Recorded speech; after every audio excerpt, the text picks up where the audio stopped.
All right, so this is the best thing ever, Jamie. Tell us about this. Okay, so Brandon Aubrey hits a 66-yard field goal. Preseason, you're inside, you're in a dome, whatever, we don't care. What we do care about is the fact that Mike McCarthy had this fantastic reaction to it. It was so authentic. He looked so thrilled, and frankly, we don't see this out of Mike McCarthy a lot these days. So we love the happiness and the joy. Yay! Yay, Brandon Aubrey. I know I can get 3 points on the board with Brandon Aubrey. No, the Cowboys offense looks all right. You'll be all right, Mike McCarthy. So Cowboys this year, let's just enter a new era. Is it though? Is it a new chapter? How do the Cowboys create something that would generate the same reaction that Mike McCarthy did after Brandon Aubrey's field goal? If you are a Cowboys fan, Kyle, you got to paint a Rembrandt here. Tee us up on a scenario that would have Cowboys fans. Whee! Yeah, there's a lot, and there's a lot of ways you could go. And, some of them are a little heavier. Like if you said that, the Jones family finally hired a proper GM, and I don't even feel that way. Or if they redirected their image from selling and money to just pure winning. But listen, I will make that face the second they advance to an NFC title game. I will be here. Yay! At the that's me. They don't even have to win the game. I don't care if they win the title game. Just get there. Get there. Win the divisional round game. I'll do that. I will put the hat on. I will grow out a gray beard. I will adjust my body type to look like Mike McCarthy. Whatever I have to do, I will make that face, okay? That's all I ever want from this team. And until they do it, it's exhausting for me to talk about it. And I've covered this for many, many years.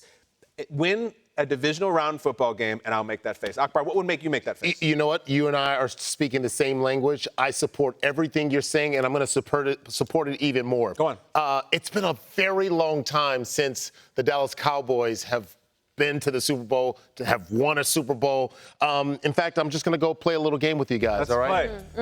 30 years ago is almost that time. Do you know what the price of gas was where you where you grew up 30 years ago? 30 this is years back ago? in almost 30 years ago, 1995. I was 5 years old. I would not know what the All right, hold on. I got my driver's license in 95. Oh, you did? So, yeah, it was upper $1. I feel like it was like $1.92 or something. Okay, a little lower, $1.27. Oh, man. This is the last time the Cowboys were at the Super Bowl. Okay, how about this? How much was it for a movie ticket back then? Ooh. On a first-run theater, not those second runs for $1. I think I think it's like $7. Oh, I was going to go $5. How much was it? $4.42. Oh, that's great. All right, you guys see what I look like now? Where's my camera? Where's my camera? Look at me. Look, you see this right here? No hair. You see? Look at this. This is what I look like the last time the Dallas Cowboys won a Super Bowl. That's me. Nice. That's me. Look how young I look. That's 30 years ago. I'm just showing you. Can we do a split screen? I just want to let you know. I'm trying to give context as to how long it's been. Like, Jerry Jones was 53 years old. I mean, that's almost 7 years from now, I'll be 53. Like, I know. It's been a long time. So that's the face I'm going to make when the Dallas Cowboys make it to the Super Bowl. I'm right there with you. When you pulled up your picture, if you still didn't have hair back then, I was going to fall off my chair. It was like, Strickland, didn't that guy ever have hair? Like, Akbar, I'm so relieved that you had hair. Yes, I did. I once had hair, I know. I had to dig far back in the archives I got to find a photo with me with hair. There we go, 30 years ago. Here we go. You look great. I'm doing the math that a search engine would do for me. So you're in your mid-40s. You look great for being in your mid-40s, Thank man. you so much. I appreciate that. You Was that a backhanded compliment? Kinda. Yeah. For someone as old as dirt like you look average. Like, that's what Jamie just said. Yeah, it looks great. Yeah. No, the hair, that looked great. Were you born? I was 5. Okay, you're 5. Half-day kindergarten. Okay. Half-day kindergarten. You were getting your driver's license. Morning or afternoon, Jamie? PM. I was a PM kindergarten kid. Yeah. Now you're on a morning show. How ironic. I know, right? What would make you make that face? Or do somewhere else? I don't know unfortunately, I don't think it's into late January for the Cowboys just because I like attainable things and things that are realistic at times. Jamie. I go Dak Prescott winning an MVP. Sure. It's something that a fan can say, remember all those years that we just couldn't figure out what the right combination of coaches or players or But man, Dak Prescott had that hell of a 2024 season, and they just hang their hat on it, and they talk about that for the next 30 years. Like the last time that a quarterback was an MVP finalist for the Cowboys, I don't know when it was. I don't know what the price of the movie ticket or the cost of gas or a gallon of milk. I don't care. But if Dak Prescott won an MVP in 2024, I think the fans would do that. See, but I think like that'd be perfect because we'd go to NFL Honors, which let's say it's a couple days before the Super Bowl. Cowboys ain't playing in that game. Like it's going to be the Niners or the Eagles or something. Yep. And Dak has to put this suit on and go up and make a speech about his the MVP, and they lost in the wild card round again. Like that's the same old stuff over and over. We got. I would rather have Dak have the worst season of his career and then get to the title game, and I'm sure he would too. Yeah, you're probably I'm sure right. Dak Prescott would have that face once he becomes the highest paid quarterback. That's the face. That's He's true. made a lot of money for a lot of years. Right. We love that face, though. Yeah. We're going to just keep watching Mike McCarthy make that face. And then it begs the question, because we were talking about this before the show started. What is something that would happen to us either once in a lifetime or every day that makes you make that Mike McCarthy face? It happens to me on Friday. I flew cross country with my family, all right? And we're at the gate and corralling the kids and stuffing food in their face and everything. And I heard on the PA, the following passenger, please come to the desk. Kyle Brandt. Oh, crap. I'm like going to the principal's office. What did I do? And I go up there. I'm like, I'm Kyle Brandt. And they're like, oh, can I have your boarding pass? Yeah.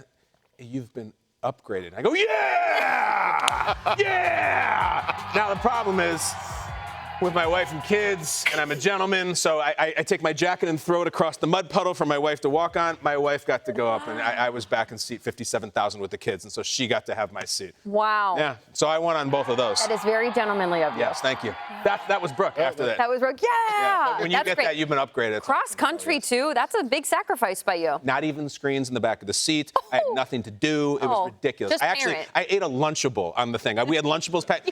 I'm back in 37 eating Lunchables. Not even those like adult fancy ones. A damn Lunchable with the squares of like American cheese. It was a rough flight. Oh, that's good. Flight. You know what would make me? I was thinking I had one answer about coffee, and then I thought, you know what? No, I'm going to change it. I love food, but food is expensive. It's really, really expensive. Okay. So there's nothing better than when you're saying, I'm at home, I'm chilling, I'm just going to go. I don't know why I'm doing this. Nobody orders food like this. You actually order typewriter? Food like, you actually order food like this. So you get your DoorDash going, and you going, you know what? I'm just going to try to be a little bit more conservative here. I'm just going to order 2 items. And then DoorDash comes to your door. You open up the little box, and boom. You've got extra chicken wings. Yeah. Extra mashed potatoes. And you've got all this other stuff that you didn't order. And you're looking around like, if I take it, am I stealing?